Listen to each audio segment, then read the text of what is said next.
Gloria a Dios. Gloria a Dios. Cuando termine de su espacio. Bueno, hermanos, el apóstol quedó, creo que en números como 12, 14, por allí más o menos quedó él.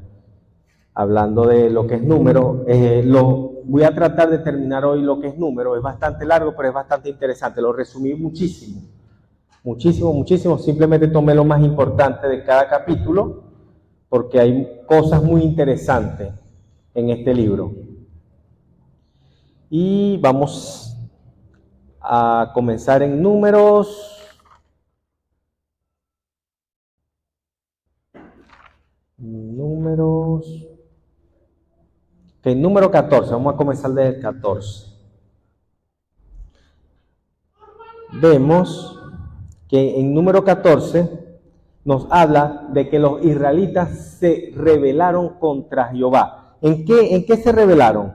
En que Dios los mandó a espiar la tierra. Todos alguna vez han escuchado esa historia de los israelitas cuando se rebelan contra Jehová, que ellos envían 12 y de los 12, 10 dan noticias terribles, o sea, por miedo, dan esa noticia de que no pueden tomar esa tierra, que ahí hay puros gigantes, que nosotros somos una langosta, etcétera. Entonces, ese miedo para Dios fue una rebelión para Dios. ¿Por qué? Porque sembraron miedo en todo el campamento. Y por causa de ellos, los israelitas no pasaron a tomar la tierra prometida. Por culpa de ellos. ¿Y cuál fue el castigo de ellos? Si alguno lo ha leído, el castigo de ellos, para que lo tengan en cuenta y no se olviden más nunca, fueron 40 años en el desierto y que ninguno de los que eran de 20 años hacia arriba iba a pasar a la tierra prometida. Eso, recuerden, tengan eso presente, porque más adelante se van a dar cuenta algo que mandó a hacer Dios a Moisés y fue producto de esto. El 14, ese es el 14, vamos ahora al 15. En el 15,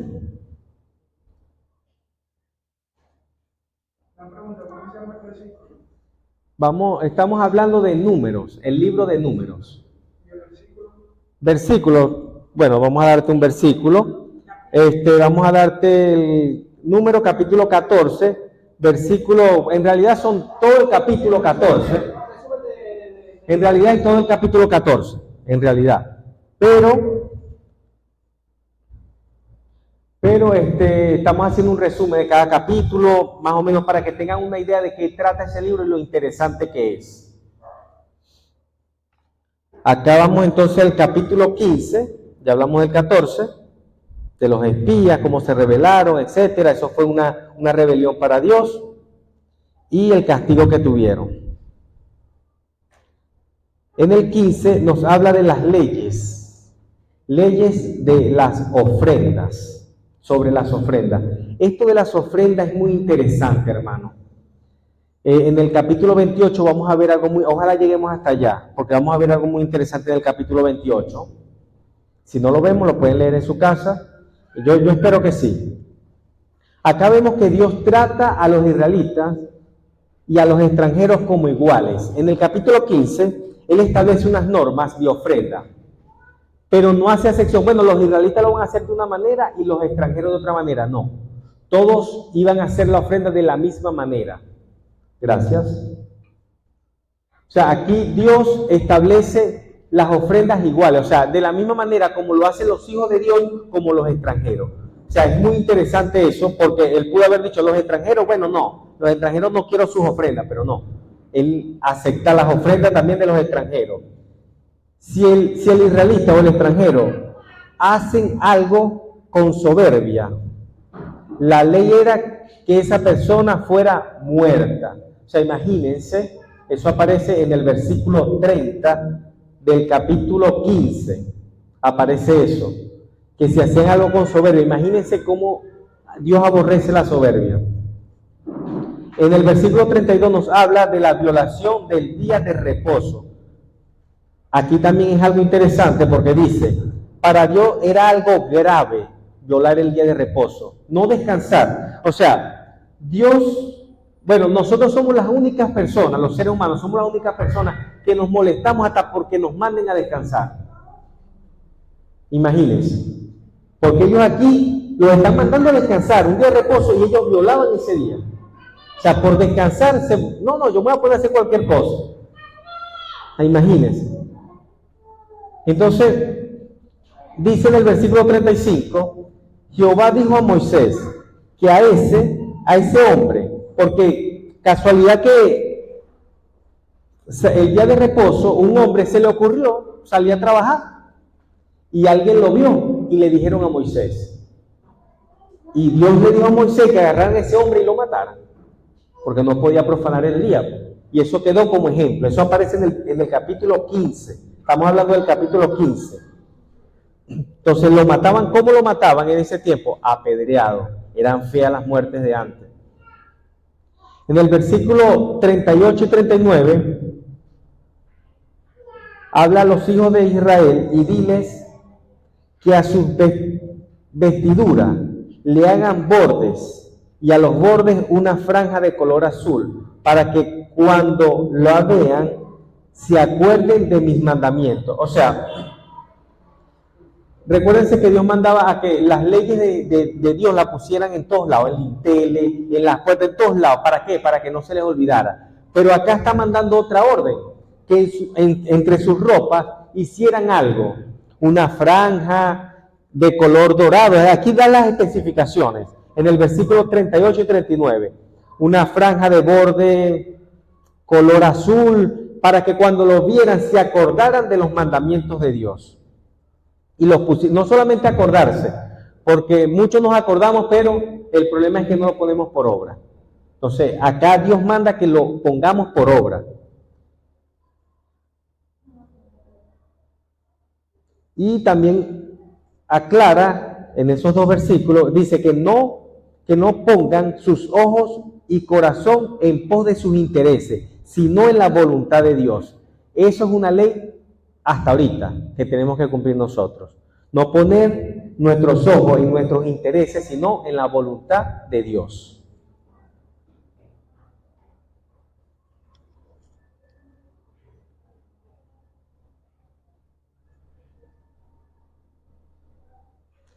Dice, en ese mismo versículo dice, solo guarden mis mandamientos y serán santos.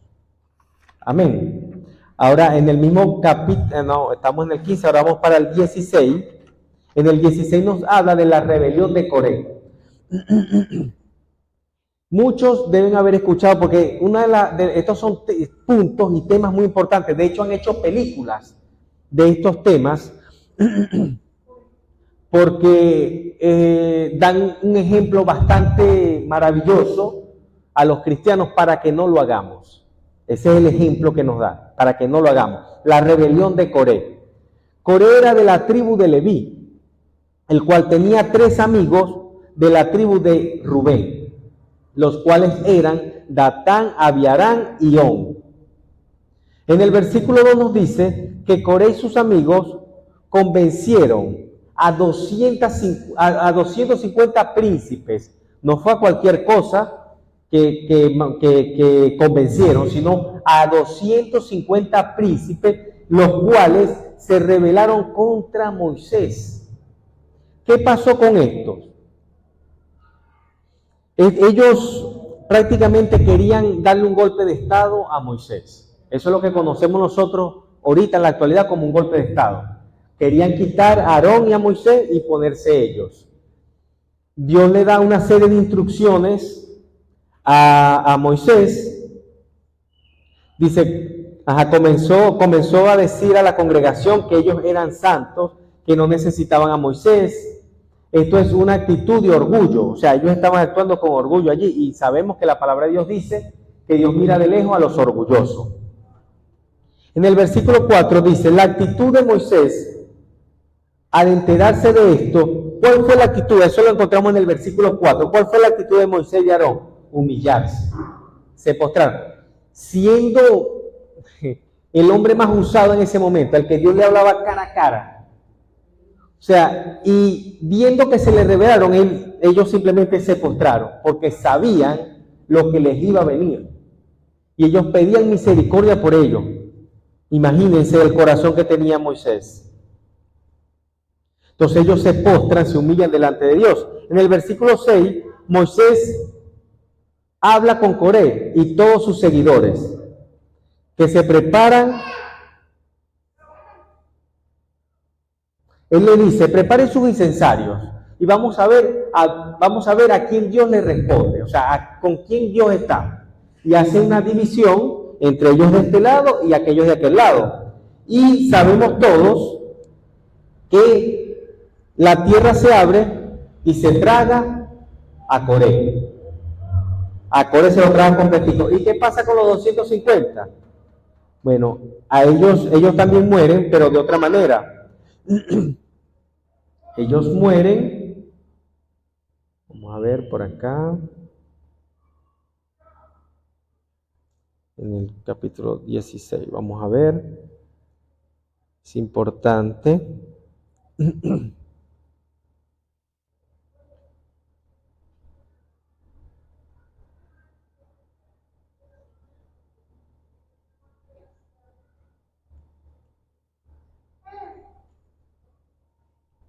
Bueno, las palabras de Moisés en el 30 fueron: mas si Jehová hiciere algo nuevo, y la tierra se abriere su boca, y los tragare con todas sus cosas, y descendieren vivos al Seol, entonces conoceréis que estos hombres irritaron a Jehová. Imagínense la magnitud.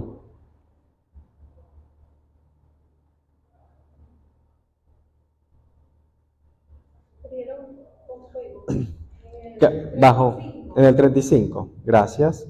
Dice, también salió fuego de delante de Jehová y consumió a los 250 hombres que ofrecieron el incensario. Interesante es que el pueblo no aprendió con esto. Ellos vieron cómo la tierra se abrió, se tragó a Coré y bajó fuego, consumió a los 250, pero aún el pueblo al día siguiente vuelven a murmurar contra Moisés. Otra vez, y empiezan a culpar a Moisés de la muerte de Coré y de los 250. Lo vuelven otra vez. Entonces, vuelve Dios a molestarse, vuelve Dios otra vez a levantarse contra ellos. En el 46 dice, y dijo Moisés a Aarón, toma el incensario y pon en él fuego del altar, y sobre él pon incienso, y ve pronto a la congregación y haz expiación por ellos, porque el furor ha salido de delante de la presencia de Jehová, y mortandad ha comenzado. ¿Qué hace Moisés? Envía a Aarón con el incensario corriendo, y Aarón se pone entre los que están muertos y los vivos, y se calma la muerte. O sea, porque Dios iba a matarlos a todos. Pero Moisés nuevamente vuelve otra vez a meter su mano allí. Señor, no los mates, haz esto, y salió corriendo y le salvó la vida. Pero ellos eran muy mal agradecidos. Pero ¿qué vamos a hacer, verdad? Así a veces somos nosotros también. 14.700. Porque ellas decidieron irse con ellos. Se quisieron rebelar también, se rebelaron. El 17, capítulo 17. Ahí vemos, aquí lo más resaltante es lo de la vara de Aarón. O sea, también muchos deben haber escuchado eso, la vara de Aarón. Por ahí hay una canción, Reverdecerá. Esa canción sale de la vara de Aarón. Esa canción viene de allí, inspirada pues por ese hecho. Dios manda a Moisés que le diga a las tribus que le den una vara con el nombre de la tribu. En totalidad eran 12. Les da una serie de instrucciones. Las varas deben ser puestas en el tabernáculo. La que yo elija brotará almendros y habrá florecido. Y bueno, sabemos todo que eso pasó con la vara de Aarón. Lo metieron, al día siguiente cuando vieron, la vara de Aarón había florecido. Ahora vamos al capítulo 18. Deberes de los sacerdotes y de los levitas. Responsable de cualquier ofrenda, los levitas eran responsables, los sacerdotes eran responsables de cualquier ofensa relacionada con el santuario, los levitas y Aarón también, o sea, tanto los levitas como los sacerdotes eran responsables de cualquier ofensa, cualquier cosa que se haga aquí indebida, los responsables son los levitas y y el pastor, o sea, el sacerdote. Amén.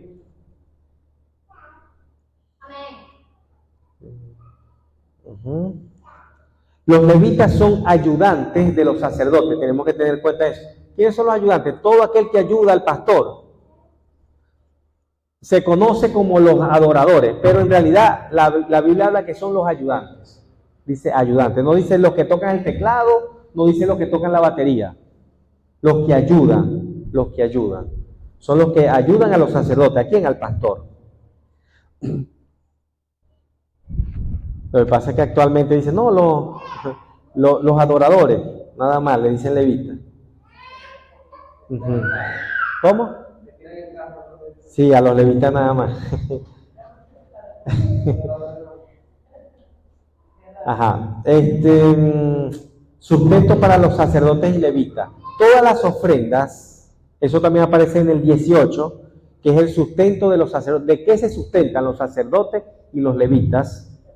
Ajá, todas las ofrendas consagradas son de los sacerdotes. Todas las ofrendas pertenecen al sacerdote y los sacerdotes no reciben la tierra, no reciben porción de tierra. Pero de la misma manera los levitas reciben también el diezmo. Con los levitas comparten el diezmo. Las ofrendas las comparten son de los sacerdotes, pero los diezmos lo comparten con los levitas. Y los levitas deben apartar, eso lo hacen los pastores, en realidad. Por poner un ejemplo, ustedes dan el diezmo, el pastor del diezmo que él recibe, él debe sacar el diezmo. Y ese diezmo se lo da ¿a quién? Pudiera ser, si no tiene cobertura. Pudiera ser si no tiene cobertura, pero en realidad nosotros debemos darle el diezmo a la cobertura de nosotros. O sea, si él tiene una cobertura, que me imagino que la tiene, no sé quién es actualmente porque no me lo ha dicho, y yo no hago esas preguntas porque si no me lo dicen, porque no me lo quieren decir. Entonces yo casi no soy casi, la gente dice, pero preguntaste algo, y yo no, si no me dijeron era porque no me querían decir. Así no soy salido, pues como que dicen por ahí, no me gusta. Entonces, él debe sacar el diezmo y darlo a su cobertura. Si no tiene cobertura, hace eso, se lo da al huérfano, tal, lo comparte con ellos. Pero en realidad, o sea, lo importante, miren, hay algo que el pueblo perece por falta de conocimiento. Hay gente que dice que, no, yo voy a agarrar mi diezmo y se lo voy a dar a un pordiosero, o se lo voy a dar al huérfano, a la viuda. Hermano, el diezmo es una semilla y va a dar fruto conforme donde usted la siembre. ¿Usted cree que un huérfano es una buena tierra? Una viuda es una buena tierra. Un extranjero es una buena tierra. O sea, no es que no debemos darle, sí, se le puede dar, pero no es la buena tierra que te va a producir lo que Dios establece en su palabra, del diezmo. La palabra de Dios dice que si uno le da al pobre, le presta a Dios. Usted le da al huérfano, es como si le diera a un pobre, le está prestando a Dios. Dios lo va a bendecir, eso tiene una bendición. Eso tiene una bendición de parte de Dios. Pero lo que te va a traer la abundancia, lo que te va a traer el resguardo, es que tú siembres en una buena tierra. Y la buena tierra es la iglesia, hermano. La iglesia es la buena tierra, que te va a producir al 100%. De repente, usted le da a un huérfano, a una viuda, a un extranjero, y le va a producir 30%. Eso lo dice la Biblia, 30, 60 y 100. Usted verá si quiere un 30, un 60 o quiere un 100. Así de sencillo. Depende de donde se cierra la semilla, es que da la cantidad de frutos. Si la tierra es buena, va a dar abundante fruto. Si la tierra es mala, van a hacer la matica, a lo mejor te da un fruto y se muere. Así de sencillo. Yo tuve una hacienda en Barquisimeto y llegué a sembrar. Casi que no me gustaba, pero ¿qué vamos a hacer? Uno intentando emprender en cosas que uno no está preparado, pero bueno, sembramos y habían matas que daban fruto y otras que no. Y nos pusimos a ver la tierra y había una tierra que era buena para la siembra y otra que era mala, ahí mismo en el terreno.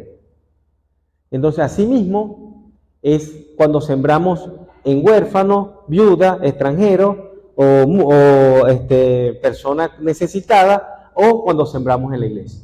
Así igualito, hermano. Entonces, eso se lo dejo. Hay mucha gente que dice, no, que yo prefiero dárselo a los...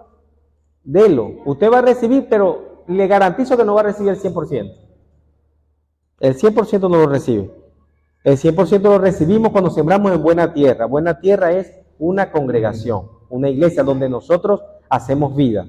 Amén. Estamos en la vara, ¿verdad? Ya pasamos al 18. Deberes de los sacerdotes. Sustento de los sacerdotes. Vamos al 19. ¿Cómo? El sustento de los sacerdotes. Te lo lleva. 10, ya no lo anoté aquí. Ya lo voy a buscar ya. 18. Sustento de los sacerdotes.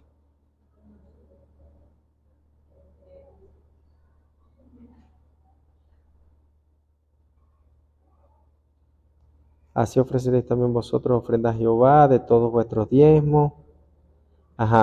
Yo tengo aquí resaltado, tengo los versículos. Sometimiento a los levitas. Todo consagrado por votos era tuyo. Toda la ofrenda. 19, 26, 28 y el 31. 19, 26, 28 y 31. Gracias. Ok. El número 19. La purificación de los inmundos. Antes la purificación era hecha por medio de ¿qué?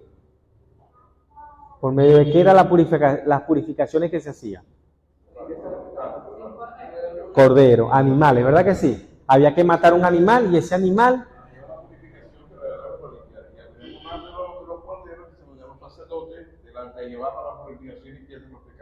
Entonces, pero ningún pecado era limpio sin sangre, sin derramamiento de sangre. O sea, obligado había que haber un derramamiento de sangre para limpiar los pecados. Actualmente no hay derramamiento de sangre porque ya Jesucristo hizo uno y ese abarca para toda la vida. Solo necesitamos que, ¿cuál es la ofrenda o el sacrificio que debemos hacer nosotros actualmente? Arrepentirnos, reconocer el pecado, reconocer que pecamos y arrepentirnos. Ya no agarramos un corderito y lo matamos, porque la sangre de Cristo nos limpia, pero esa sangre de Cristo se activa cuando nosotros reconocemos que hemos pecado y, ¿qué más? Y nos arrepentimos. Amén.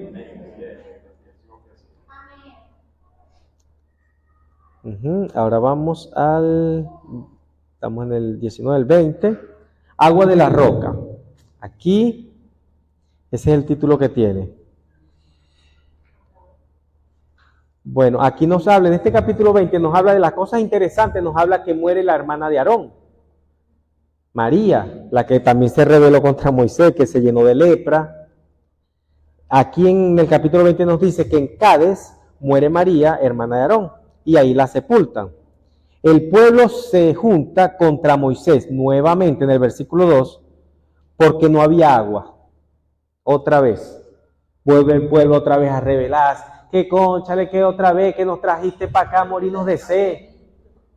No fuéramos quedado en Egipto. ¿Cuántos de nosotros no decimos, ay, me fuera quedado yo más bien en el mundo, que ahorita yo estoy peor que cuando estaba antes? Bueno, a lo mejor si estuvieran en el mundo ya estuvieran muertos, hermano. Lo que pasa es que como no sabemos qué pudo haber pasado con nosotros si estuviéramos en el mundo, nosotros decimos, ay, no, si estábamos mejor antes. No, hermano. Nunca van a estar mejor. Nunca vamos a estar mejor lejos de Dios. El pueblo no reconoce que el proceso que ellos están viviendo es producto de la murmuración y la desobediencia que ellos habían, bueno, durante todos esos capítulos anteriores han cometido. ¿Cuántas veces se les revelan? 10 veces. Y Dios se colma de ellos. ¿Hasta cuándo este pueblo? Los voy a acabar a toditos. Entonces, no reconocen eso. No reconocen que por no haber confiado en Dios y haber avanzado a la tierra que Dios les dijo que tomaran, es que ellos tuvieron que volver otra vez al desierto. Si ellos fueran hecho caso, no se fueran rebelado contra el mandato de Dios, que era que tomaran esa tierra, ellos estuvieran tranquilos, gozando agüita, comiendo del fruto, porque era una tierra buena. Ellos mismos dijeron, miren las uvas grandísimas entre 2 personas, que yo actualmente no he visto unas uvas así. Actualmente yo no he visto unas uvas así. Que entre 2 personas tengan que cargarlo. No lo he visto. Si alguien lo ha visto que me diga, pero yo no lo he visto.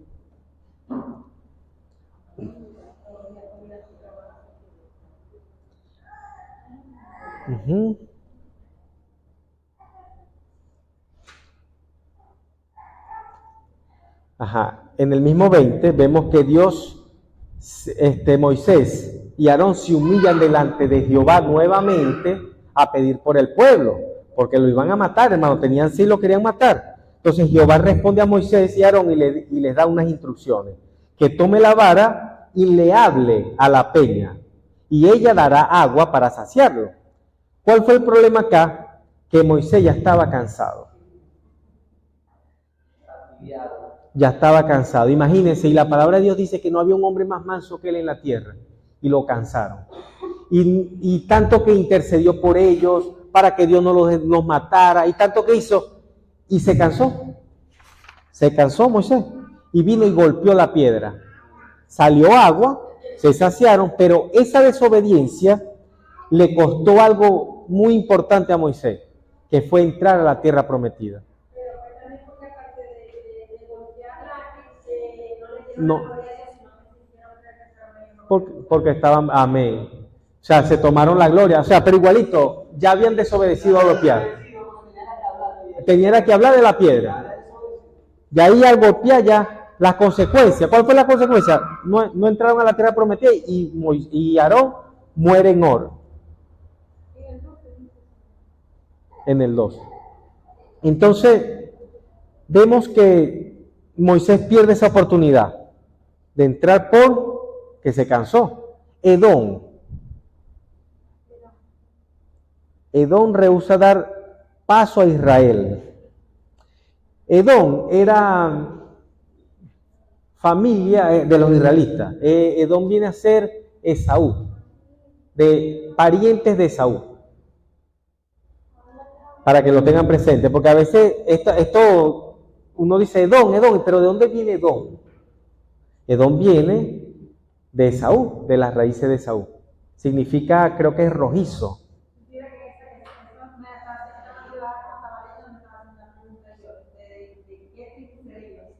¿De qué tribu será usted? De la tribu de Jesucristo.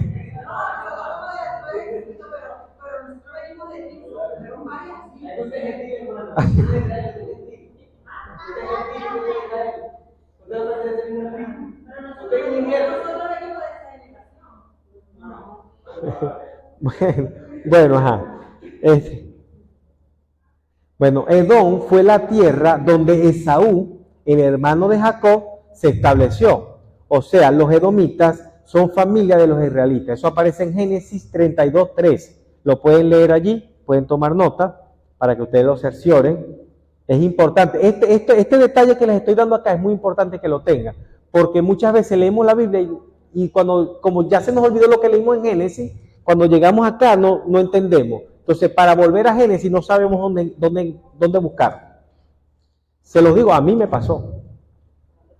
Habían cosas que yo cuando leí la primera vez la Biblia yo no entendí. Bueno, seguiré leyendo sin entender qué voy a hacer. O sea, porque uno ignora muchas cositas así como esta, pues. Israel necesitaba pasar por el territorio de Edom para cortar camino. y envía unos embajadores a hablar con ellos, y ellos le dicen que no pueden pasar por allí. Y ese detalle hace que ellos tengan que dar un vueltón para poder pasar hacia el otro lado.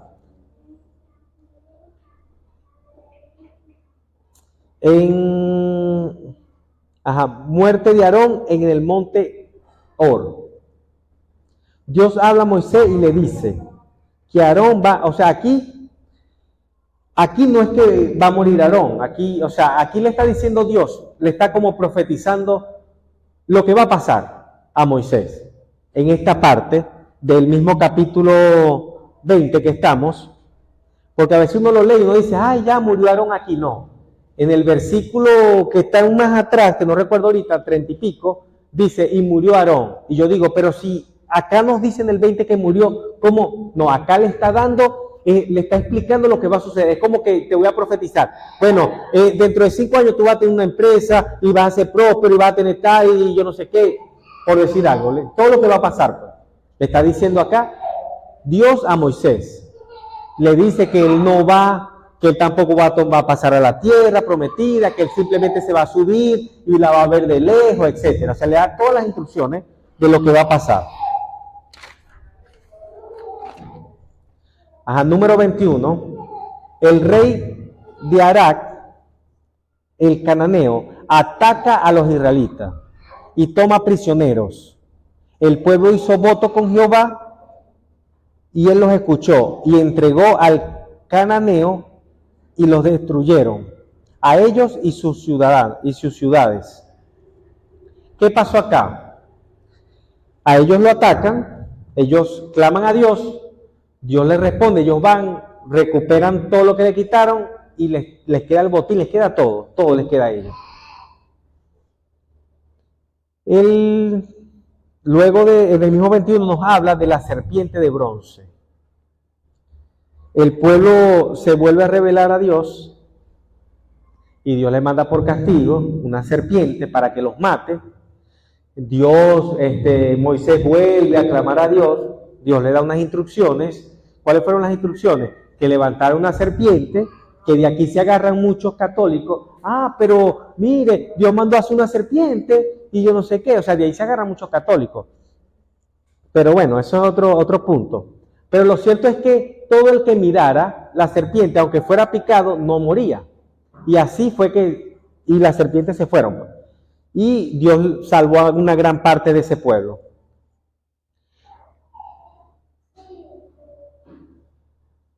En el 7 dice que el pueblo reconoce su pecado delante de Moisés y Jehová y pide que quitara la serpiente. Entonces ahí es donde Dios le da las instrucciones.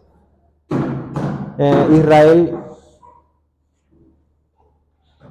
en el mismo capítulo 21 nos habla que Israel pelea contra Sejón y los vence también. Pelea contra Og de Basán y también los vence. O sea, aquí Israel tiene unas batallas y todas las gana, pues, gracias a Dios. Número 22. Balac y Moab. Balac y Moab los invade el miedo. A ellos los invade el miedo. ¿Por qué? Porque Israel acababa de vencer estos pueblos. Estamos en el capítulo 21. Israel sale a pelear contra estos pueblos y los vence. Eso llega a oídos de Balac y de Moab. Y ellos dicen, este pueblo va a venir contra nosotros y nos va a vencer también. Y entonces los ataca el terror. ¿Y qué hacen ellos? Buscan un profeta de nombre Balaán. ¿Para qué? Para que maldiga el pueblo de Israel. Pero aquí vemos un ejemplo bastante bueno que es importante que lo tengamos presente todos. ¿Por qué? Porque por más que ellos intentaron, ¿cómo les digo? Manipular o evadir o buscar la manera de maldecir al pueblo de Israel, no lo consiguió. Si usted se pone a ver, intentaron por aquí para que lo maldijera, intentaron de muchas maneras tratar de que Balaam maldijera al pueblo y de ninguna manera pudo ser posible. ¿Qué nos enseña esto a nosotros? Que ninguna maldición va a llegar a nuestra vida mientras nosotros estemos bien. con Dios. Ninguna maldición, hermano. Mire, la palabra dice que ninguna maldición viene sin causa. Cuando hay un hecho en nuestra vida que ocurre, hay una causa, hay una puerta abierta, hay algo, hermano. Mire, cuando una enfermedad toca nuestra vida, una gripe, lo que sea, hay una puerta abierta. Porque si no hay puerta abierta, eso, así como viene, se va, hermano. Así de sencillo. Así como viene, se va. Rápido. Entonces, ¿qué he hecho yo? Yo les hablo particular, no digo que todo el mundo lo haga, si lo quieren hacer, gloria a Dios, pero usted tiene que buscar cómo les digo, o sea, cuando a mí me llega de repente, yo veo que tengo me pasó algo malo, tengo una enfermedad, me dio tos, gripe, etcétera. Yo comienzo a preguntarle a Dios, ¿cuál es la puerta? Porque a veces no nos damos cuenta, abrimos puertas y no nos damos cuenta. Es tan insignificante lo que hicimos para nosotros que no lo vemos muchas veces como pecado. Muchas veces no vemos las cosas y las pequeñas zorras dañan la viña completa. Entonces hay que pedirle a Dios y uno le pide. Pastor, eso también puede ser una prueba cuando tiene una enfermedad o como le sucede a todos. También. Como lo que dice el pastor, también, lo que dice el pastor, tiene mucha certeza, es como uno se alimenta. Porque si usted viene y sale, el pastor lo ha explicado muchas veces acá, usted sale a las 3 de la mañana, hay tremendo aguacero, y sin necesidad usted sale a las 3. Una cosa es la emergencia, la urgencia, ahí Dios te va a amparar. Pero si sí. No, mira, eso de bañarse, la gente, no, que yo me baño en la lluvia y me enfermo. Mire, hermano, yo me he rebañado en la lluvia y no me saco el agua de lluvia porque me gusta la lluvia, me encanta la lluvia, hermano. Yo no puedo ver que hay agua porque me baño en la lluvia.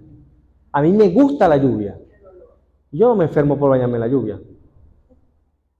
No me enfermo por bañar. La gente dice, ay, pero es porque ya están, es que me cayó una agüita y ya me va la gripe. ¿Me entiendes? Ya lo están proclamando.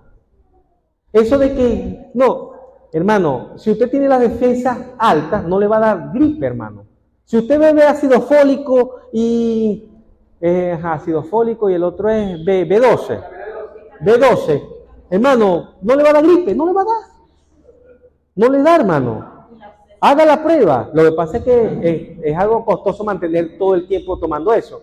Pero si usted lo hace, no le va a dar nunca gripe, nunca. Nunca le va a dar gripe. Entonces, como dice la hermana, no, es una prueba. Hermana, es una puerta abierta. Usted se pone a ver, ¿cuál era la puerta abierta que tenía Job? Él hacía ofrenda por sus hijos, pero sus hijos estaban en pecado. Había puerta abierta. Pastor, prueba no, el Señor permitió. Lo permitió.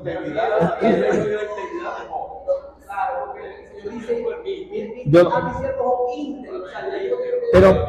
a Job no le pasó. Mire, a Job, por más. Job dice que le sobrevino lo que él tenía. Porque lo que el hombre teme le viene. porque sabe que está haciendo mal. O sea, y si se ponen a ver, Job reconoce que él estaba mal. Si usted de verdad lee ese libro con detenimiento, se dan cuenta que él reconoce que él estaba mal. Él dice, de oída te había oído. De oída te había oído. O sea, él hacía las cosas porque le tenía temor a Dios, ¿sí? Tenía temor de Dios. Él hacía las ofrendas, él esto, lo otro, él estaba muy pendiente. Los hijos, sí, no, los hijos andaban todos mal. Él los guardaba y durante mucho tiempo los guardó. Hasta que vino el diablo y bueno, hizo lo que iba a hacer, Dios le permitió, etc. Pero en sí, había puertas. No hay nadie en este planeta que pueda decir, es injusto lo que me está pasando. Nadie, hermano. Yo no me merezco lo que me está pasando. Nadie puede decirlo. Nadie, hermano, nadie puede decir eso. Porque todos pecamos. ¿Quién no peca? ¿Quién no peca? Eso es una puerta. Todos los días abrimos puertas. Que los que oramos temprano y los que oramos en la noche, la cerramos. Gloria a Dios. Pero hay gente que no lo hace. ¿Sí me estoy explicando? Sí, o sea, quiero que, o sea, todos tenemos puertas. Todos. No hay nadie que no tenga puerta abierta, hermano. La cosa es que la cerramos todos los días porque nos arrepentimos y pedimos perdón. Esa es la oración, la intimidad con el Señor. Eso es lo que nos resguarda. No es porque ando mis propias obras, no. Nos ponemos a cuenta todos los días con Dios. Eso es importante, ponernos a cuenta con Dios. Ajá, estamos en Balaam. Bueno, miren cómo él intenta maldecir al pueblo y no. Pero ¿cuál fue el pecado de Balaam? Porque si nos ponemos a ver, Balaam lo nombran mucho en Apocalipsis. Es nombrado. No caigan en la doctrina de Balaam, dice. ¿Cuál fue el problema de Balaam? Que él ciertamente no maldijo al pueblo de Israel, pero dio la estrategia para que la maldición cayera sobre el pueblo de Israel. Ese fue el problema de Balaam. Él le dio la estrategia a los enemigos de Israel, que les dijo, miren, ustedes van, les tiran las mujeres más bonitas, que los seduzcan, se acuesten con ellas, y ahí empezaron a fornicar, una puerta abierta, y por ahí entra la maldición. ¿Sí estamos entendiendo? Ciertamente, mientras ellos estaban bien con Dios, no pudo la maldición tocar sus vidas. Sí estamos entendiendo, ¿verdad? Pero ellos comienzan a fornicar, que eso aparece por aquí más adelante, capítulo 23. Bueno, en el capítulo 23 continúa con lo de Balaam, que en vez de maldecir al pueblo de Israel, él lo empieza a bendecir. Y Balac se pone bravo con Balaam. Te traje y te estoy casi que pagando para que vengas a maldecirlo y lo que los estás bendiciendo. Y Balaam le dice, yo te dije a ti que yo solamente podía decir lo que Dios me dijera, no puedo decir otra cosa. No te estoy mintiendo, no, pero después le dice, bueno, mira, pero te voy a dar la estrategia como es. Y ahí es donde le suelta, mire, la estrategia. ¿Cuál fue la estrategia? Lo que les dije. El pueblo comienza...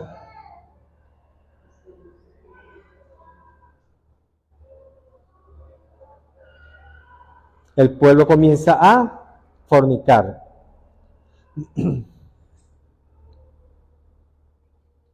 Dame 24. Ajá, vamos ahora acá. Ahora sí. Vamos a comenzar de aquí, que ahora sí los tengo aquí.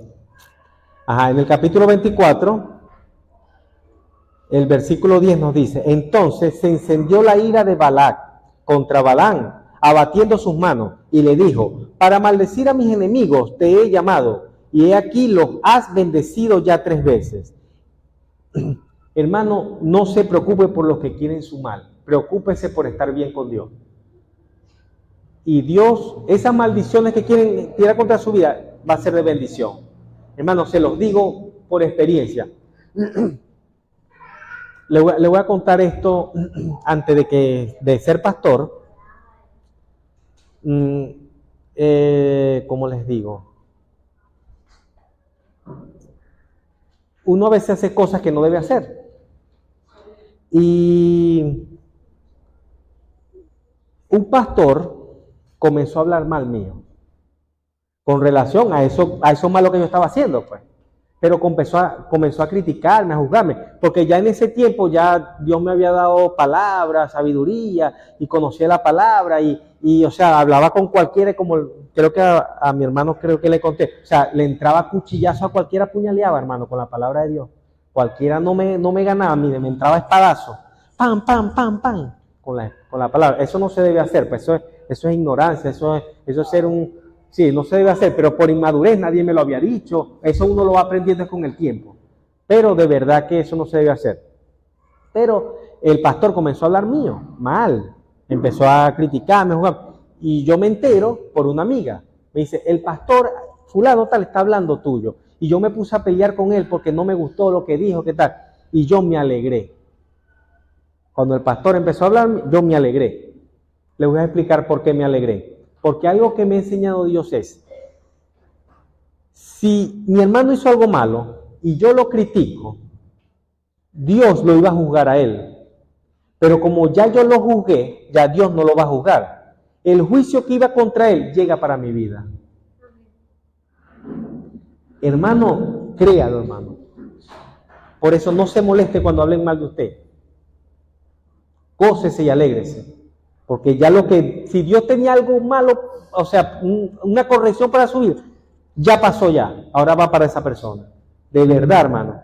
Mire, hermano, yo me alegré. Y para un mal testimonio, pues porque más adelante ese pastor cayó en lo mismo que yo había hecho, de lo cual me juzgó. Se cumplió lo que dice la palabra de Dios.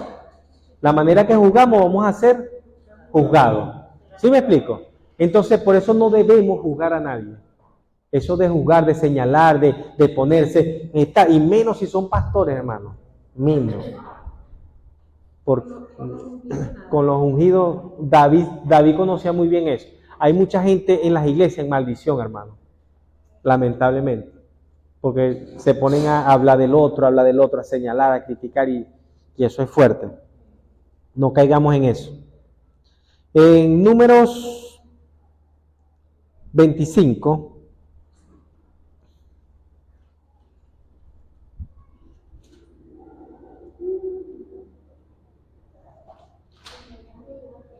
aquí en el 25 es donde nos habla que el pueblo de Israel comenzó a fornicar. Dice en el versículo 1, moraba Israel en Sitín, y el pueblo empezó a fornicar con las hijas de Moab. Jehová dijo a Moisés, toma a todos los príncipes del pueblo y ahórcalos ante Jehová delante del sol. Y el ardor de la ira de Jehová se apartará de Israel. Entonces Moisés dijo a los jueces de Israel, matad cada uno a aquellos de los vuestros que se han juntado con Balaal peor. Y he aquí un varón de los hijos de Israel vino y trajo una madianita a sus hermanos a ojos de Moisés y de toda la congregación de los hijos de Israel, mientras lloraban ellos a la puerta del tabernáculo de reunión, porque ellos reconocieron su pecado y estaban arrepintiéndose. Y llegó un orgulloso allí con su mujer mundana y se la restregó por los ojos, se la paseó así. Y de paso, me imagino que se burlaría de ellos, daría la vuelta y se fue. Y miren lo que pasó. Y vio Finnes, hijo de Eleazar, hijo del sacerdote Aarón, y se levantó en medio de la congregación, y tomó una lanza en su mano, y fue tras el varón de Israel a la tienda, y los alanceó a ambos, al varón de Israel y a la mujer, por su vientre, y cesó la mortandad de los hijos de Israel. Lo que hizo Finnes, el hijo de Eleazar, nieto de Aarón, es algo que nosotros debemos hacer. Debemos matar eso que nos está apartando de Dios. Mire, los pastores no podemos obligar a nadie a dejar el pecado. Podemos hablar sobre el pecado, el daño que hace el pecado, no deben hacer estas cosas, esto no le agrada a Dios, esto le agrada a Dios, pero la decisión está en sus manos.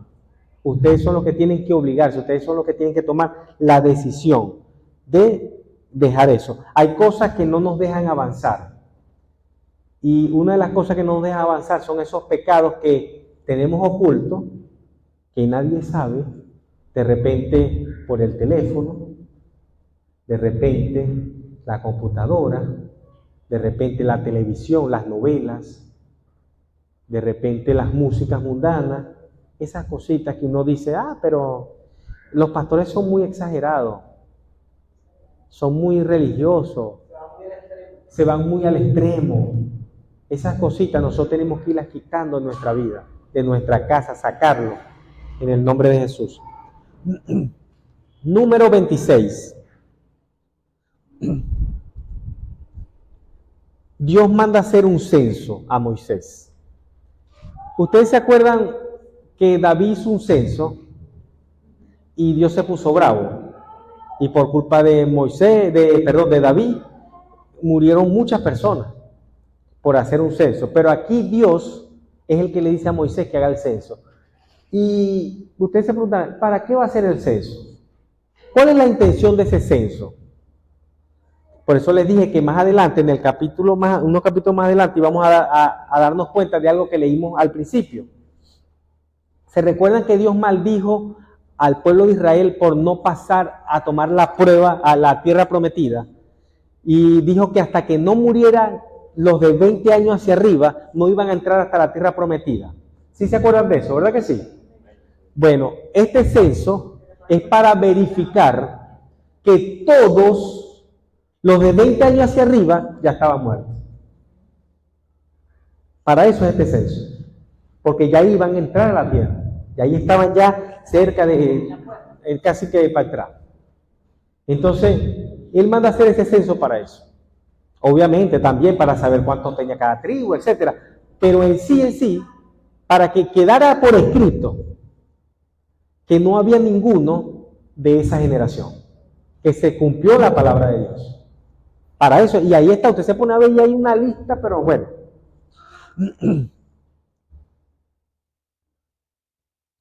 Número 27. Aquí vemos algo que mi hermana debe conocer bastante bien en el 27, porque ella es abogada, conoce de leyes, y aquí ocurre algo que no había ocurrido nunca en Israel. Un padre tiene, creo que son 4 hijas, vamos a ver, son 1, 2, 3, 4, 5 hijas. 5 hijas, no tuvo varón. Y en ese tiempo, los que heredaban tierra eran los varones, no las mujeres. Quiere decir que el padre de estas niñas iba a quedar sin tierra, porque no le tocaba, no tenía un varón que lo representara. Estas mujeres fueron osadas, se presentaron delante de Moisés y les plantearon el asunto. Le dice, cónchale, si es verdad, mi papá no tuvo varón, pero estamos nosotras, y no es justo que mi papá se quede sin tierra. Mi papá no se ha rebelado contra Moisés, mi papá le ha sido fiel a Moisés, te ha sido fiel a ti, a Dios, etc. Entonces ellas pelean ese derecho. Entonces, ellas dicen en el versículo, bueno, para que sepan, en el versículo 1, eso lo leen en su casa, vamos a leer el 3. El versículo 1 dice quién es el señor, Zelofead, y las hijas son 5. Maal, Noa, Ogla, Milca y Tirsa. Puros nombres hermosos. ¿Quién quiere un nombre de eso para su hija?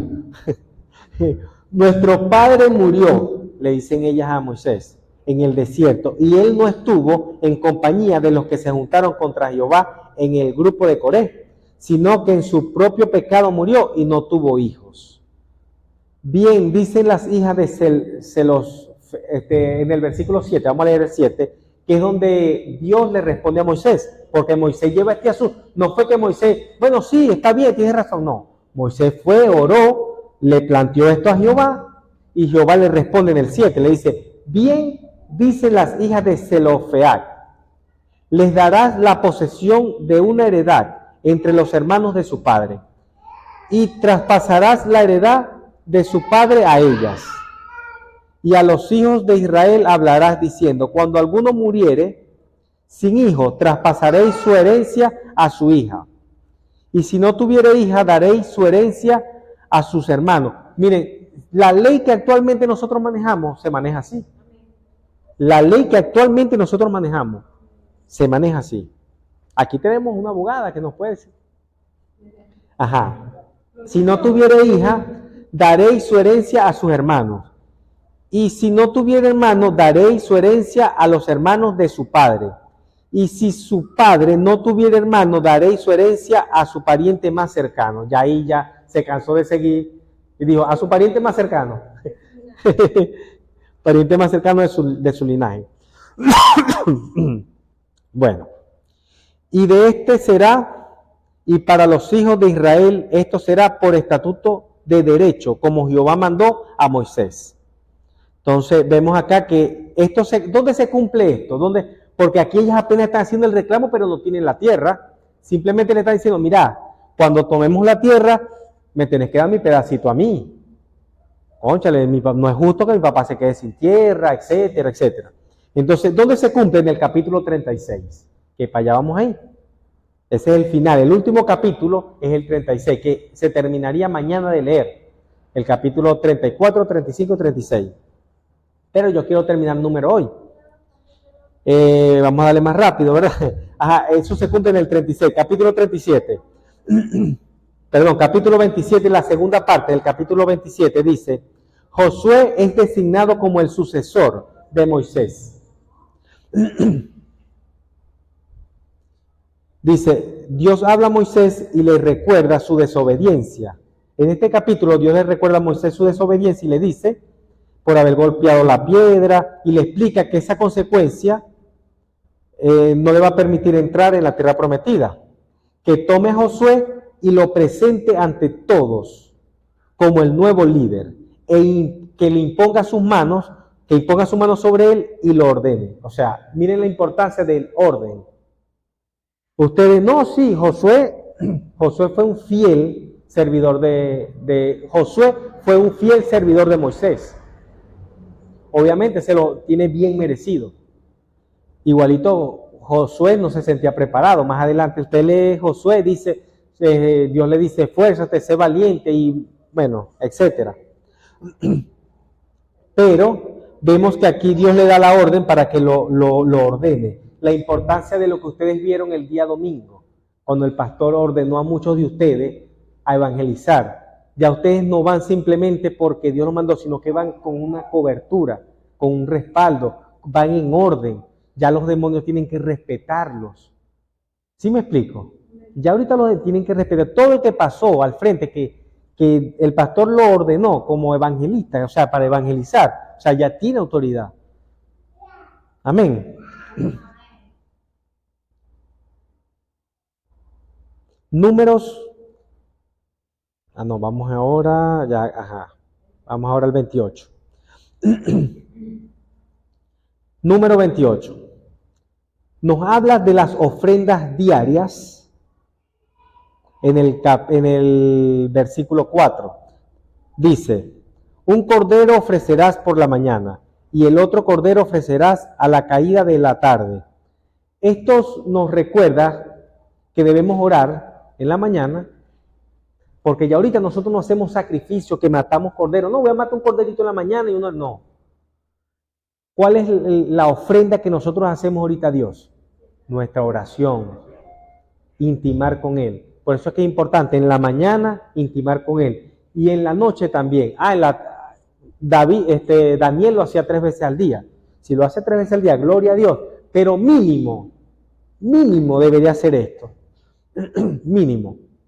Debería ser lo que dice el versículo 4, capítulo 28, versículo 4, que dice, un cordero ofrecerás por la mañana y el otro cordero ofrecerás a la caída de la tarde, o sea, al anochecer.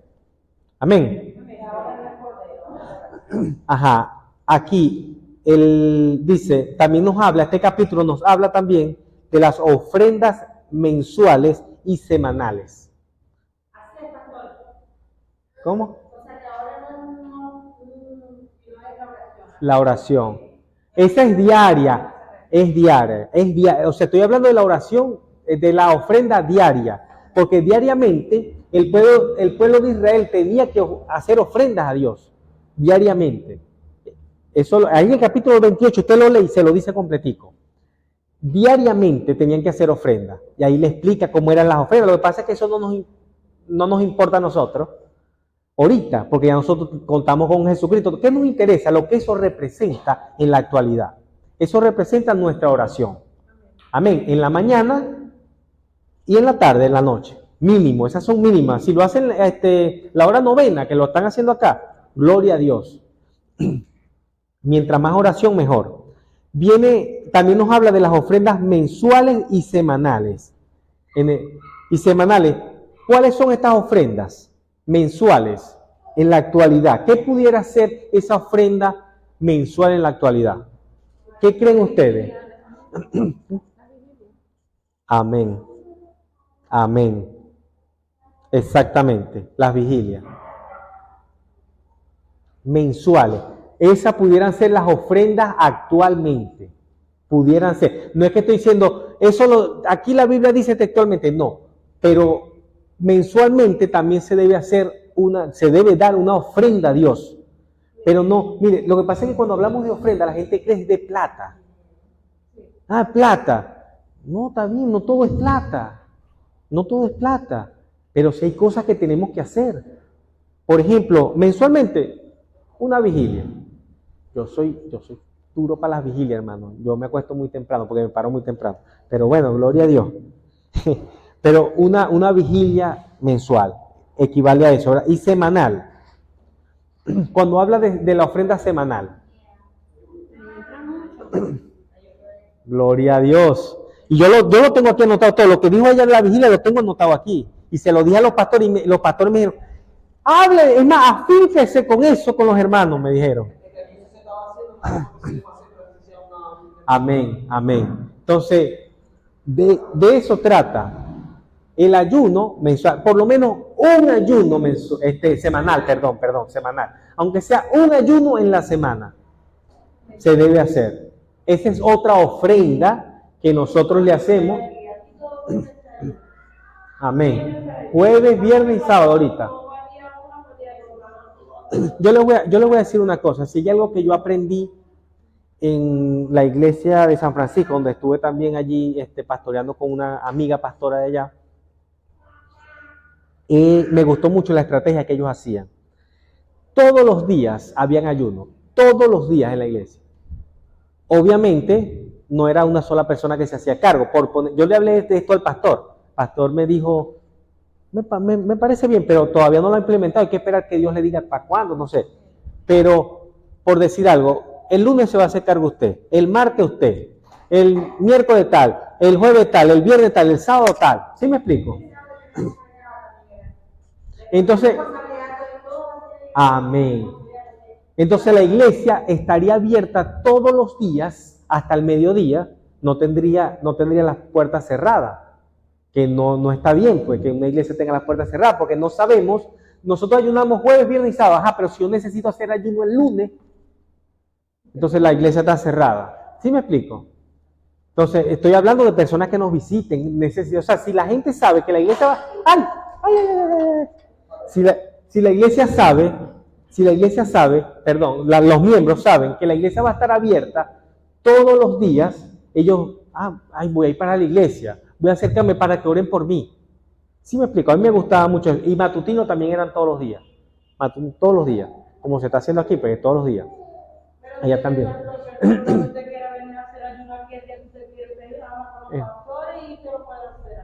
Amén.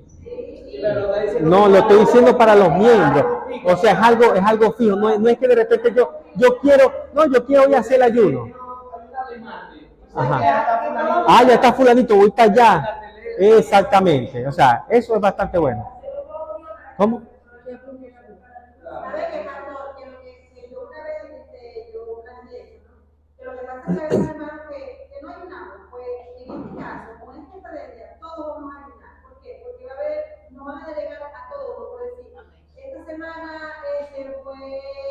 Fueron 7 hermanos, pero traen muchos miembros. La semana que viene 7 más y así Amén. Amén, amén. Sí, pero como le digo, o sea, el ayuno debería hacerlo la persona una vez a la semana. Entonces, si yo hago el ayuno esta semana, la otra semana no me toca, no voy a hacer ayuno. ¿Sí me explico? O sea, la cuestión es que hay un responsable y que los que demás, o sea, y también quien se debe hacer responsable del ayuno no puede ser cualquier persona tampoco.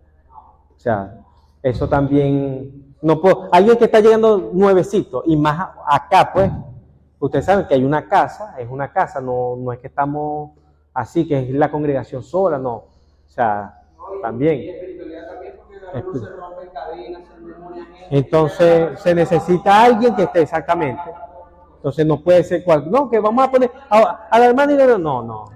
Tiene que haber un responsable. Obviamente, se pueden designar otras personas que vengan también, pues, pero que esté un líder responsable, alguien que esté capacitado. Bueno,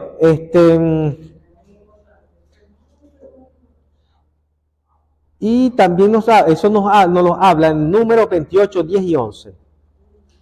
de las ofrendas mensuales y semanales.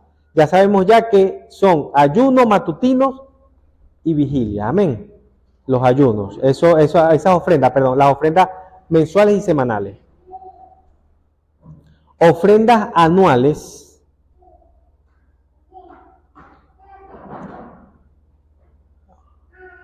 Sabemos que la ofrenda anual ellos la hacían en la Pascua. La Pascua fue para nosotros, la Pascua ahorita es la muerte y resurrección de Cristo para nosotros. Esa es la celebración de nosotros, que estamos pronto a hacerla ahorita en Semana Santa. Pero para ellos era otra cosa, pues ellos celebraban, era la salida de Egipto, la libertad que ellos tuvieron. Por eso es que ellos hacían celebraban esa fiesta de la Pascua. Número 28, 16, 18 dice, pero en el mes primero, ¿qué mes? Primero. ¿Qué hacemos nosotros o qué hicimos nosotros en el mes primero? Primicias.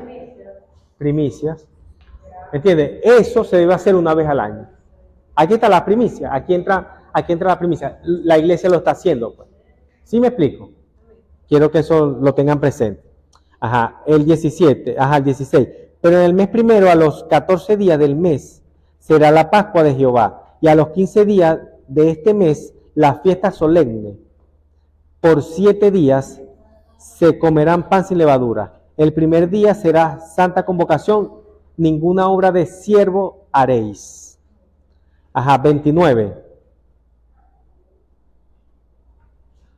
En el 29, eso tampoco es tan importante para nosotros actualmente, por lo menos ahorita no es tan importante, porque es bastante largo y ahí lo que habla son las instrucciones de cómo se debían ofrecer, preparar las ofrendas a Dios. Es lo que dice usted, para saber cómo ahí hay una serie de requisitos que en realidad ninguno de nosotros lo va a cumplir porque no nos corresponde hacer eso. Así que en realidad eso es un demás que yo me pongo ahorita a leer el capítulo y explicarle, o sea, que si viene un hebreo aquí y empieza que yo no sé, eso no nos compete a nosotros.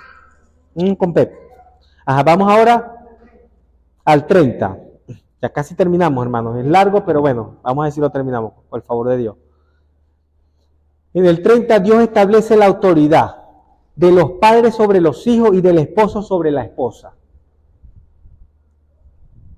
En ese capítulo nos habla que si una mujer, está de repente hace un juramento a Dios, un voto a Dios, diciendo por decir, yo no sé qué cosa, algo que está mal, y el padre escucha a su hija que está haciendo ese voto, el padre puede anularlo. Pero si el padre escucha lo que la hija está diciendo y no dice nada, estaría aceptando lo que la hija está diciendo. Ahí sale lo que dice, el que calla otorga. Ahí entra el dicho completico, el que calla otorga.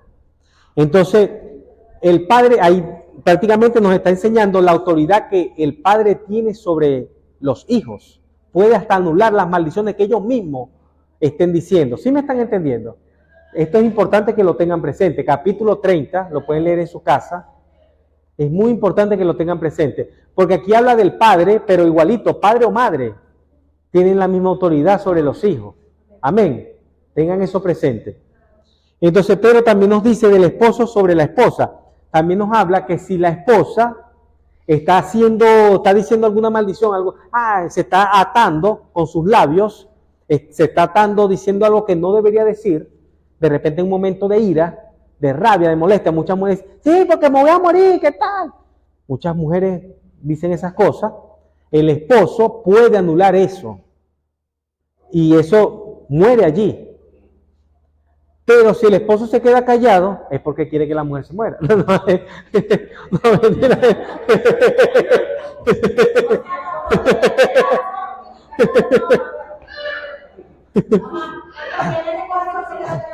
Ya vaya un momentico. ¿Cómo?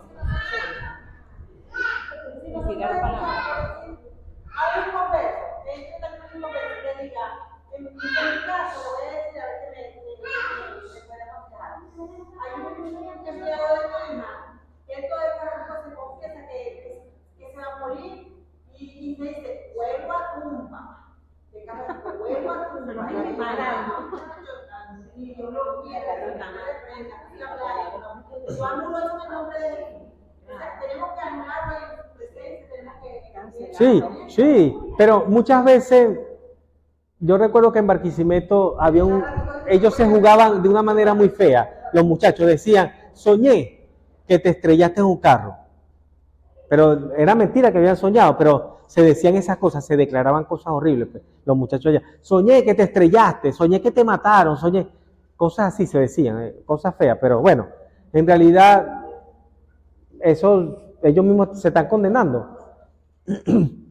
Usted lo puede anular, usted lo puede delante de ellos para que escuchen, o sea, pero eso es decisión ya de Dios, pues, si toma su palabra o no. Sí. Pero digo yo que en ese caso lo podemos hacer o simplemente lo ignoramos o debemos de repetir eso. Corregirlo. Conscientes. Lo que usted lo puede corregir, me parece mejor lo que está diciendo, corregirlo. Mire, no hagas eso está mal, te estás condenando con tus propias palabras. Bueno, ya esa sangre no recae sobre ti. Eso es lo importante. Ya usted le advirtió, esa sangre no recae sobre tu vida.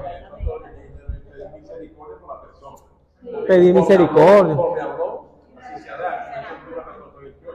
Conforme habló, Conforme. delante de Dios, así se hará. Y pedir misericordia para que la palabra de Dios Ya va. ¿Cómo? Y es que muchas veces Ya va, ya. esas declaraciones se cumplen. Así que en el mundo tengo una palabra. Claro que sí. Sí. Sí, sí, claro que sí. Es que como el pastor dice que las palabras no caducan, lo que uno dice no caduca, eso queda, las maldiciones quedan allí, hasta que no se rompen, eso sigue andando. Ajá, vamos ahora al 31.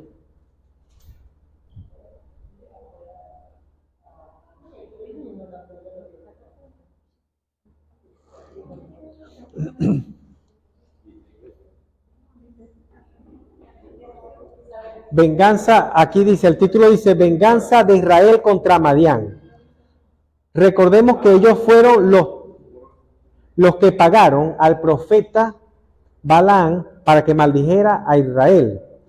Y el profeta le dio la estrategia para que el pueblo de Israel les cayera la maldición, llevándolos a fornicar con sus mujeres y adorar a sus ídolos. Dios le dice a Moisés que envíe a los israelitas a pelear contra ellos para destruirlos. Y ellos van, destruyen una gran parte, pero dejaron a algunos vivos. Moisés se molesta y Dios le manda a decir que maten a todos aquellos que hayan conocido varón, a todas las mujeres que hayan conocido varón. El 31. Todo, mire hermano, todo el que va a la guerra, todo el que va a una guerra y gana, recibe un botín. Todo. Usted se pone a leer la historia, así está en las películas. Usted va para una guerra y usted le gana a la persona y lo que la otra persona tiene le corresponde a usted. ¿Sí me están entendiendo? ¿Cuál es el problema de los cristianos? Que no quieren ir a la guerra, pero quieren el botín. Quieren el botín de la guerra, pero no quieren pelear. Quieren que otros peleen por ellos. No es así. El botín es para los que pelean, para los que van a la guerra. Amén.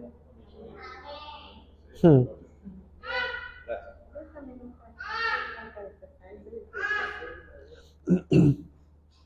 este capítulo también les dice cómo se va a repartir ese botín. En ese mismo capítulo ellos conquistan, le quitan todo lo que le van a quitar a ellos, el oro, la plata, etcétera. Agarran unas mujeres de esclavas, las más niñas, las que no conocieron varón, y Dios le dice a ellos cómo van a distribuir eso que ellos conquistaron, qué parte le va a tocar a cada uno. Ahora, número 32.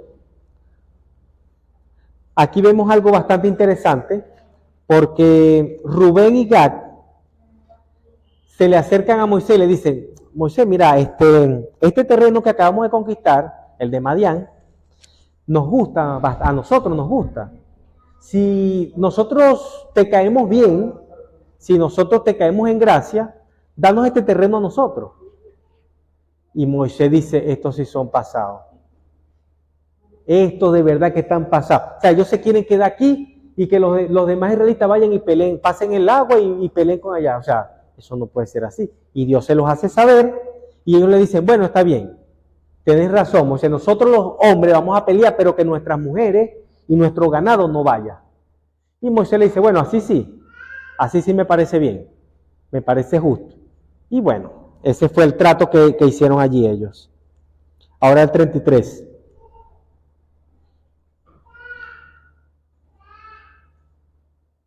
Aquí en el 33 tampoco es algo que nos pueda importar mucho, por eso no vamos a hacer mucho énfasis en esto. Aquí simplemente Dios establece la ruta que ellos tuvieron desde Egipto hasta Jericó. Eso es todo. Ese es el mapa. ¿Ustedes quieren saber cuál fue el mapa que ellos recorrieron desde que salieron de Egipto hasta Jericó? Ustedes se van al capítulo 33 y ahí se ponen a leer. Se pararon en tal sitio, luego se fueron para allá y se pararon en el otro, luego se fueron para allá y se pararon en el otro, y así sucesivamente. O sea, eso no es mayor cosa allí. 34, vamos ahora al 34. Ya vamos a terminar ya, hermanos. Gracias a Dios. Número 34. Número 34. Dice, del 17 al 28, más o menos dice, Dios le dice cuál es el límite de la tierra que se va a dar y quiénes son los príncipes que van a recibir. O sea, ahí vemos los nombres de los príncipes a los cuales se le otorga la tierra. O sea, los representantes de las tribus. Allí Dios pone orden, el príncipe Caleb, el príncipe tal, el príncipe el otro, ahí están todos los nombres. O sea, son un poco de nombres también, que tampoco es muy importante para nosotros en este momento. En realidad es importante que sepamos qué dice, pero no profundizar en eso porque no es muy importante ahorita. Ajá, vamos en el 35. Ajá, en el 35 nos habla de las herencias de los levitas. Número 35:2. Dice, manda a los hijos de Israel que den a los levitas de la posesión de su heredad, ciudades en que habiten, también daréis a los levitas los ejidos de esas ciudades alrededor de ella. O sea, los levitas, cada tribu le iba a otorgar un pedazo de tierra. ¿Para qué? Para que ellos pudieran tener allí también su ganadito, sus cuestiones allí también. Y esas mismas tierras que le iban a dar a ellos, se iba a repartir, iban a sacar 6 tierras. De las que se le iban a dar a ellos, se iban a partir 6 tierras. 6 del otro lado del Jordán, 3 de un lado del Jordán y 3 pasando en Jericó. ¿Por qué? Porque estas ciudades iban a ser de refugio. ¿Por qué esas ciudades eran ciudades de refugio? Porque de repente alguien accidentalmente mataba a alguien y el familiar de una vez lo agarraba y lo mataba. Acuérdense que en ese tiempo se veía lo que dice Mateo 5:38, el ojo por ojo, diente por diente. Tú me matas, yo te mato. Me mataste a un hijo, yo te mato a un hijo. Y así sucesivamente. Entonces, para evitar esas cosas injustas, porque si fue un accidente, no fue algo que él quiso hacer. La persona podía irse a esos refugios, a cualquiera de esos refugios, y quedarse allí hasta que se le llevara a los tribunales, o sea, se le hiciera un consenso, una cuestión, se le llevara a juicio y se determinara si era culpable o no era culpable. ¿Sí estamos claros? Pero donde se encontrara el familiar, esa persona lo podía matar. Era algo bastante fuerte esa época. La ley sobre el testigo y sobre el rescate. Eso es en el mismo capítulo. Dice, acá es donde se establece que el dicho de 2 testigos podía condenar a una persona. De aquí es donde se agarra para condenar a Jesús. De esto que está acá. Se agarra. Porque iban muchos testigos no testificando sobre Jesucristo. Y sobre él nada más no, sobre otras personas también en la Biblia. Eso está 35, 30, 34, al 34. Números, capítulo 35, 30 al 34. Entonces dice,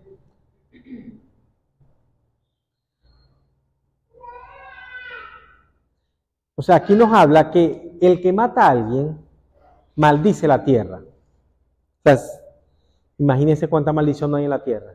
O sea, el que derrama sangre y la manera de que esa maldición, de que eso se caduque, es por medio de la sangre de la persona que hizo eso. Por eso es que Dios establecía que mataran. El homicida tiene que ser muerto. El que mató tiene que ser muerto, porque es la única manera de sanar la tierra con la sangre de esa persona. Lo dice aquí, vamos a leerlo, porque veo así la gente como que, Números 35:30, dice, cualquiera que diere muerte a alguno por dicho de testigo, morirá el homicida, mas un solo testigo no hará fe contra una persona para que muera. Eso es con relación del testigo. Ahora viene el 31. Y no tomaréis precio por la vida del homicida, porque está condenado a muerte, indefectiblemente morirá. 32. Ni tampoco tomaréis precio del que huyó a su ciudad de refugio, para que vuelva a vivir en su tierra, hasta que muera el sumo sacerdote. Y no contaminaréis la tierra donde estuviereis, porque esta sangre amancillará la tierra, y la tierra no será expiada de la sangre que fue derramada en ella, sino por la sangre del que la derramó. No contaminéis pues la tierra donde habitáis, en medio de la cual yo habito, porque yo Jehová habito en medio de los hijos de Israel. Ahora pasamos al 36. Leyes del casamiento, de las heredades. Aquí es donde se cumple lo que hablamos creo que fue en el 22, donde las hijas de Zelofead, donde las hijas de Zelofead van y le dicen a Moisés, mi papá no tuvo hijos, no es justo que él pierda su tierra, etcétera, y se lo conceden, ¿verdad? Vamos a leer capítulo 36, versículo del 6 al 7. Esto es lo que ha mandado Jehová acerca de las hijas de Zelofead, diciendo, cásense con ella, como ellas les plazca, pero en la familia de la tribu de su padre se casará. O sea, ya no se podían casar con otras tribus, porque se perdería esa tierra. Y eso Dios no lo permitiría, pues. No está bien, pues. El 7 dice, para que la herencia de los hijos de Israel no sea traspasada de tribu en tribu, porque cada uno de los hijos de Israel estará ligado a la heredad de la tribu de sus padres. Bueno, Dios dio la instrucción con relación a todo, muy detallado, para que no hubiera un desorden. O sea, sabemos que Dios es un Dios de orden. Ustedes saben que hay padres, o sea, prácticamente Dios establece un testamento antes de que se mueran las personas, los padres, cuestión, ya él había hecho un testamento. Él estableció el orden, cómo debían ser traspasadas las cosas. Y aquí en este lado puso un orden con relación, por si ocurría más adelante, que el padre no tuviera hija. Recuérdense que pasaba a los hermanos, eso lo leímos también en el 20 y pico, 30 y pico. Leímos eso también. Hermanos, ya vimos entonces fin a lo que es el libro de Números, bastante largo, pero ya por lo menos tienen una idea de qué habla cada capítulo. ¿Por qué es bueno esto? Porque sé que algunos no lo han leído y hay personas que de repente no saben leer y no lo pueden leer, pues lamentablemente muchos no vinieron y se lo perdieron. Amén. Vamos a orar. Señor, te damos gracias, te damos gloria y te damos honra. Señor, te pedimos, Señor, que seas tú ayudándonos, Señor, por medio de tu palabra, por medio de esta enseñanza, Señor, que podamos recordar y podamos aprender, Señor, lo que tú estableciste en tu palabra. Bendice, Señor, a mis hermanos, dale sabiduría, revelación, discernimiento y ayúdanos a memorizar, Señor, y a unirnos, Señor, a estas lecturas diarias de 3 capítulos diarios, Señor, de cada libro de la Biblia, Señor. Te lo pido en el nombre poderoso de Jesús. Amén y amén. Los diezmos, ¿no? Y ahí aprovecha. Ahí aprovecha, lloré por diezmo, ofrenda y aproveché de dar los anuncios que usted iba a dar, no sé lo que.